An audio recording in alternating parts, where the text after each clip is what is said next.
लो जी, एक और फितना बेनकाब हो गया उत्ते मौलाना तारक जमील साहब अज तक फिरका वरीयत कदी वीडियो नहीं पाए ते एक आलमे दीन मैं इन्हां दा एहतराम करना, लेकिन इहो जे 2 नंबर आलमे दीना नूं बेनकाब करना भी तेरी मेरी जिम्मेदारी है। मुसलमाना 59 अरब रुपए मौलाना साहब के 3 अकाउंट विच बरामद होए ने।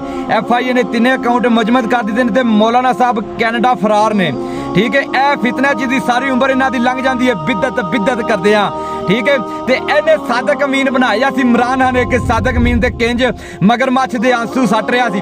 मेरे बाबा जी साहब दे मैनूं अल्फाज याद आ गए ने। उन्हां आख्या सब तो पहला पीरां मौलवियां दी भी JID बनाओ ते इन्हां नूं कानून दे कठहरे विच लियाओ।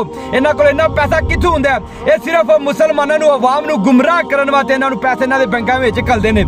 ये 15,000 या 20,000 मौलाना साहब दी तनखा होवे दी 59 अरब रुपया कित्थों आया वे?